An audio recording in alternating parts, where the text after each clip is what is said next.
El 6 de mayo de 1942, cuando la isla fortaleza de Corregidor se rindió a las fuerzas japonesas, miles de rifles M1 Garand estadounidenses cayeron en manos enemigas. Entre las armas capturadas almacenadas en la bahía de Manila, había rifles todavía calientes de los últimos soldados estadounidenses que los habían portado. Los oficiales de artillería naval japonesa fueron enviados específicamente a Filipinas para evaluar el equipo estadounidense capturado. El M1 Garand parecía pesado, casi tosco comparado con los elegantes rifles tipo 38 Arisaka que llevaban los soldados japoneses, pero la distribución del peso era inusual. Los informes de inteligencia habían descrito el rifle estadounidense como semiautomático con capacidad de 8 rondas, pero los informes eran solo palabras en papel. Los japoneses necesitaban verlo disparar. El primer enfrentamiento importante donde los M1 Garand devastaron a las fuerzas japonesas ocurrió el 10 de enero de 1942 durante la batalla por la península de Batán. La infantería japonesa lanzó un asalto contra posiciones estadounidenses defendidas por los exploradores filipinos, soldados de élite filipinos que servían bajo oficiales estadounidenses y armados con los nuevos rifles M1. El volumen de fuego desde las posiciones estadounidenses parecía imposible. Los comandantes de compañía japoneses pensaron que enfrentaban múltiples ametralladoras. El sonido era continuo, abrumador. El fuego no venía en el ritmo esperado de rifles de cerrojo. Simplemente seguía llegando, ola tras ola de disparos dirigidos. Una unidad japonesa perdió a la mayoría de sus efectivos en solo minutos, sin alcanzar las trincheras estadounidenses.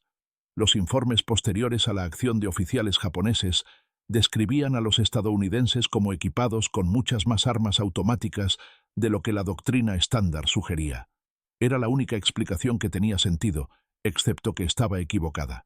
Ese soldado estadounidense estaba haciendo algo que la infantería japonesa con rifles Arisaka simplemente no podía hacer: mantener fuego semiautomático sostenido a una velocidad de 40 a 50 rondas por minuto. Un soldado japonés con un tipo 38 o tipo 99 Arisaka, ambos rifles de cerrojo, podía disparar como máximo 15 rondas dirigidas por minuto. Las matemáticas eran brutales. Un estadounidense con un M1 podía poner más rondas que 3 soldados japoneses con Arisakas. El rifle tipo 38 Arisaka pesaba 4.2 kg y disparaba un cartucho de 6.5 milímetros desde un cargador interno de 5 rondas. Era preciso, confiable y bien hecho. El tipo 99, introducido en 1939, era esencialmente un tipo 38 actualizado calibrado para un cartucho más potente de 7.7 mm. Ambos rifles eran armas excelentes para su tiempo. El problema era que el tiempo había avanzado y los estadounidenses habían avanzado con él. El M1 Garand representaba una revolución en el poder de fuego de infantería. El rifle fue diseñado por John Cantius Garand, un ingeniero nacido en Canadá que trabajaba en Springfield Armory. El ejército adoptó oficialmente el M1 en 1936, convirtiendo a Estados Unidos en la primera nación en desplegar un rifle semiautomático como su arma de infantería estándar. Para cuando Japón atacó Pearl Harbor en diciembre de 1941, Estados Unidos había producido aproximadamente 100.000 rifles M1. A principios de abril de 1942, el ejército japonés 14 había capturado Batán. El 6 de mayo cayó Corregidor. La Armada Imperial japonesa ordenó evaluación técnica inmediata. Los ingenieros japoneses establecieron un campo de tiro improvisado en un antiguo aeródromo estadounidense fuera de Manila.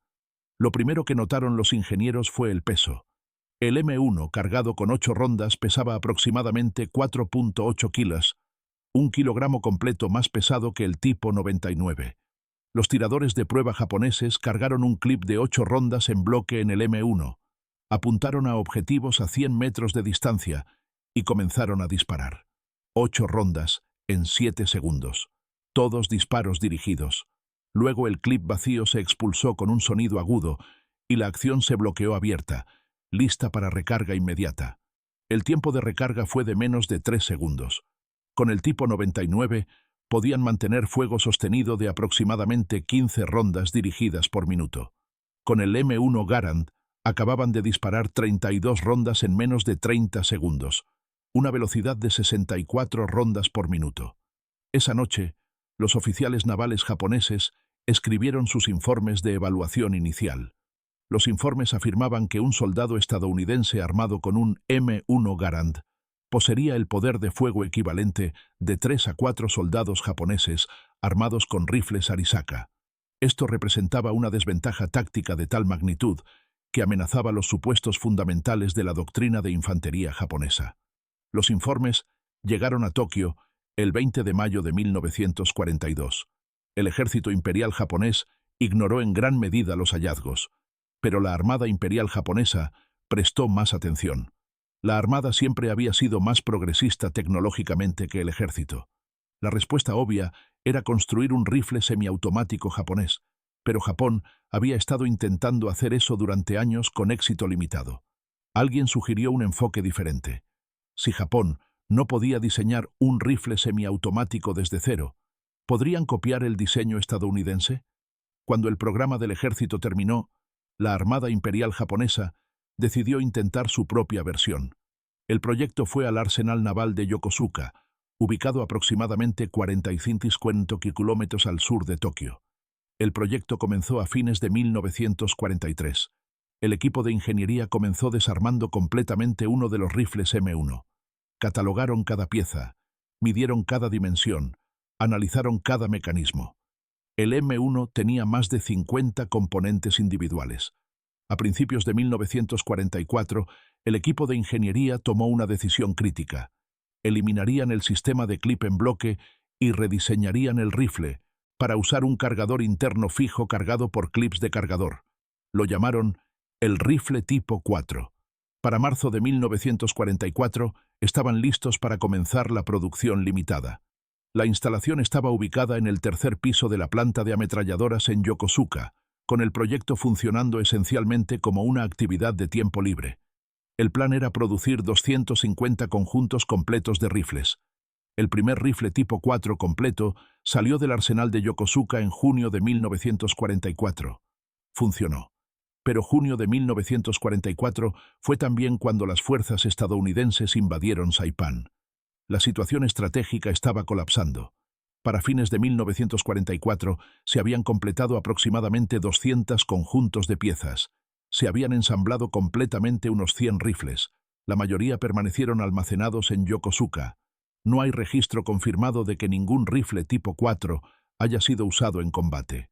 Cuando Japón se rindió en agosto de 1945, las fuerzas de ocupación estadounidenses encontraron aproximadamente 20 rifles tipo 4 completos en almacenamiento. El equipo técnico estadounidense examinó los rifles y escribió un informe detallado. Notaron que Japón solo había producido alrededor de 125 rifles desde finales de 1943 hasta agosto de 1945. En ese mismo periodo, las fábricas estadounidenses habían producido más de 4 millones de rifles M1. La comparación era devastadora e ilustraba perfectamente por qué Japón perdió la guerra. No porque los ingenieros japoneses fueran menos hábiles, sino porque la capacidad industrial estadounidense era simplemente abrumadora. Estados Unidos en 1944 estaba produciendo más materiales de guerra que el resto del mundo combinado.